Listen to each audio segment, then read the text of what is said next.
Private pool na may dalawang de-aircon na room, may kasama na rin videoke, kitchen, at may malawak na space para hindi crowded.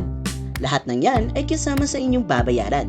At kung gusto nyo mag-bar, ay pwedeng-pwede. Or di kaya, iyayain nyo yung barkada para dito na dahil mayroon silang available na KTV. Tara, sa Nagini.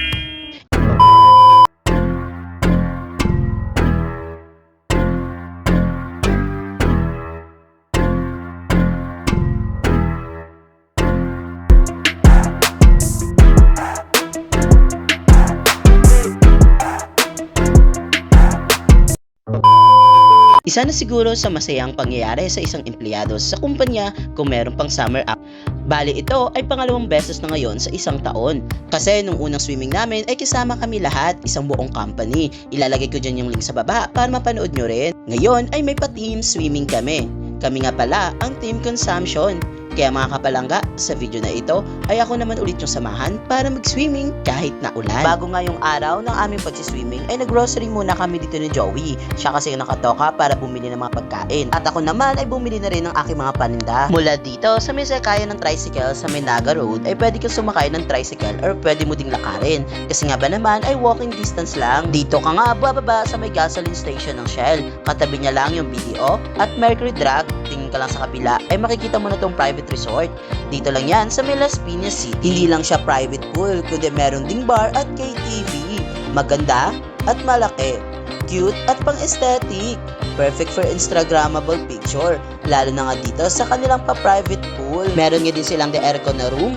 Dalawa na at kasama na yun sa inyong binayaran. Sakto sa mga gustong mag-overnight swimming. Di na problemahin ang kasama or pamilyang malasing kasi kapag malasing at nakatulog ay pwede dito. Malamig ang aircon at malambot ang higaan. At ito naman ang kanilang pool. Maliban sa dalawang room na kasama sa inyong binayaran, may kasama na rin itong videoke, kitchen, at di na nga rin problema kung marami kayo. Dahil may malaking space na, dalawang shower room, at CR for girls at boys. May mga pwede pa kayong tambayan dito, kaya hindi nyo na problemahin kung marami kayo. Ang pool ay merong pambata, kaya pwede nyo dalhin ang mga anak nyo. Walang lifeguard, kaya kayo mismo ang may responsibilidad para bantayan ang mga chikiting nyo. Naulan na nga, pero ito, tuloy pa rin kami sa aming pag-swimming. Ewan ko kung ako lang ba, pero mas maganda at masarap pag-swimming kapag naulan. Minsan, maganda rin na mag-enjoy at wag puro trabaho lang.